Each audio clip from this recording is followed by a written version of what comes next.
મોરબીના નવલખી રોડની બિસ્માર હાલતને લઈને 25થી વધુ ગામડાઓના લોકો હાલાકી ભોગવી રહ્યા છે। રસ્તાને લઈને અનેક રજૂઆતો છતાં કોઈ અધિકારી કે પદાધિકારી ધ્યાન આપતા ન હોવાથી ગામના સરપંચની આગેવાનીમાં નવલખી રોડ ચક્કાજામ થઈ ગયો હતો।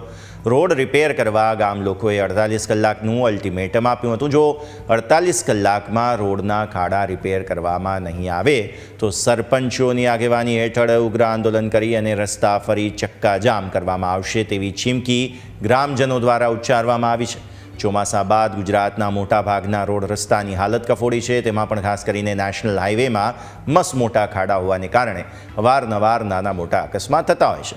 મોરબીના નવલખી રોડ ઉપર ખાખરાળા, જયપુર, બરવાડા, લૂંટાવદર, નાયકા, પીપળિયા વગેરે જેવી 25થી વધુ જેવા ગામો છે કે જેને આ રસ્તો લાગુ પડે છે અને રસ્તા ઉપર 24 કલાક ટ્રક, ડમ્પર જેવા ભારે વાહનો ઓવરલોડ માલ ભરીને દોડતા રહે છે। ખરાબ રસ્તાને લઈને ગામ લોકો ત્રાહિમામ પોકારી ઉઠ્યા છે। જે અપડાઉન કરે છે કાયમી હેલ્મેટ પહેરી બરોબર હાલો માથાની સેફટી છે, પછી મોટરસાઇકલની કોણ જવાબદારી? વીમા કંપની કાંઈ દેતી નથી। મોટરસાઇકલ તમારું ભાંગી જાય ગયું તેલ પીવા તો વીમા ભરો। પોલીસવાળા બધી કોથી ખાય છે। વીમો ન ભર્યો હોય મોટરસાઇકલનો તો કહેશે લાવો આરસી બુક લાવો, ઓલું લાવો તો એને દંડમાં દંડ જ ભરવાના, ઠેઠ લગી દંડ ભરવાના આવે છે। ખેડૂતના દીકરા આવડા ખાડા છે બરોબર, હાથ પગ ભાંગી જાય, પગ ભાંગી જાય, ઢીંઢું ભાંગી જાય, કોણી ભાંગી જાય તો એનું જવાબદાર કોણ? જે એક પણ રસ્તો ગુજરાતની અંદર જ્યાં હાલવા લાયક નથી એનું કારણ એ જ છે ઓવરલોડ। આરટીઓ જ જિમ્મેદાર છે, આની અંદર કોઈ પણ જિમ્મેદાર નથી।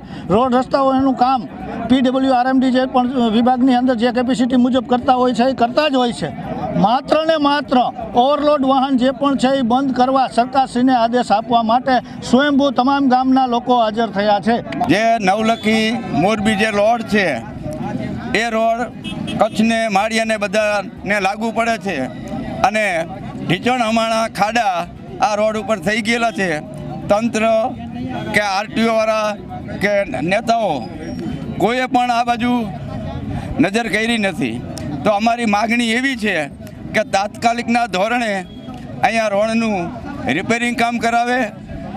રિપેરિંગ કામ પછી બીજો રોડ RCCનો ગમે તેનો બનાવે, પણ રોડને મજબૂત બનાવવો પડશે। આજે આ પરિસ્થિતિનું નિર્માણ એટલા માટે થયું છે કે અમારો જે આ નવલખી હાઈવેનો જે રોડ છે એ અતિ ગંભીર હાલતમાં છે।